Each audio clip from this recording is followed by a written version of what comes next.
The alphabet is made up of consonants and vowels. Let's spend a moment looking at the different kinds of consonants and the different kinds of vowels that we have in the alphabet. Consonants, if you'll look on page 1-5, consonants can be classified into three main categories. At the midway on page 1-5, you'll see a little chart where we've divided consonants into three groups: labials, dentals, and velars.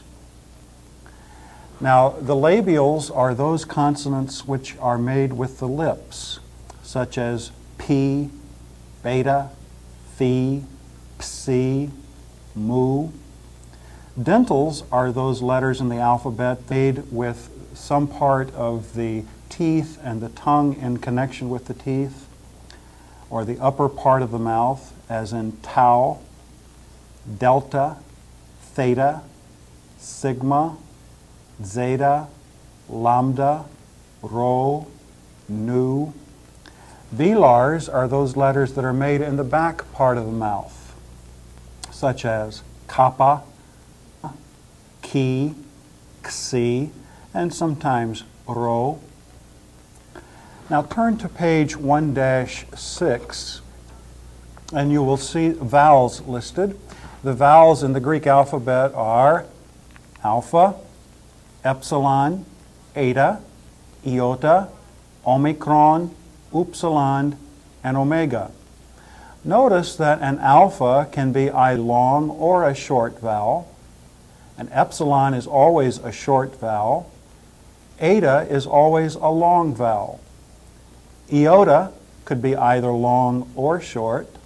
An omicron is always a short vowel. Upsilon could be either long or short. And an omega is always a long vowel. At the bottom of page 1-6, you'll see what we call diphthongs. A diphthong is simply two vowels in combination with one another to produce a single sound unit. Let's look at some of the diphthongs that are listed here. Look at the second one, an alpha and an iota together. And we have this same diphthong in English, as in the word aisle, marching down the aisle. Then a diphthong below that, an alpha upsilon. We have that same diphthong in English, as in the word fault, F-A-U-L-T, or as in the word automatic. The next diphthong is an epsilon iota, and in English we have that diphthong as in the word vein, E-I. Next diphthong, an epsilon upsilon. We have that same diphthong as in the English word Eucharist. Skip the next one and look at the diphthong an eta upsilon, and go to the one below that, an omicron iota. We have that same diphthong in English as in the English word toil, soil, oil.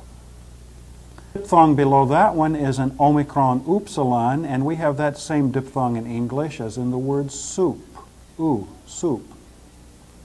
Below that, another diphthong, an upsilon iota.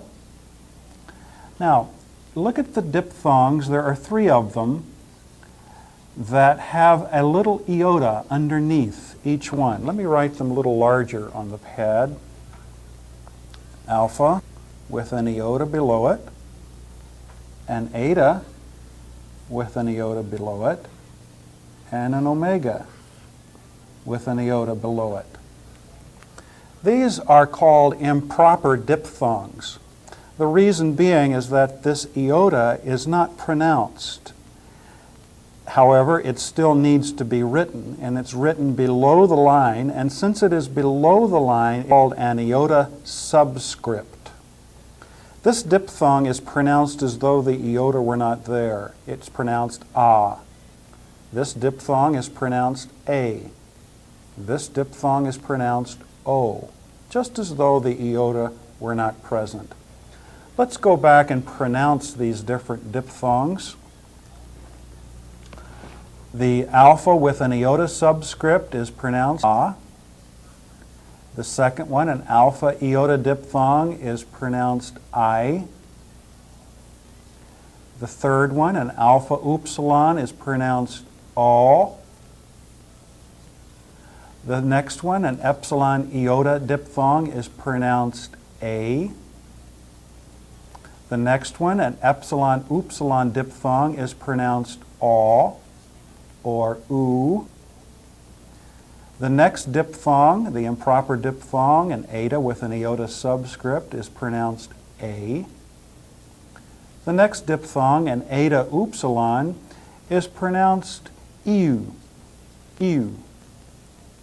The next diphthong, an omicron iota diphthong, is pronounced oi, oi. The next diphthong, an omicron upsilon, is pronounced oo, oo. And the next diphthong, an upsilon iota, is pronounced we, we. And then the next diphthong, the last one, an omega with an iota subscript, is pronounced o.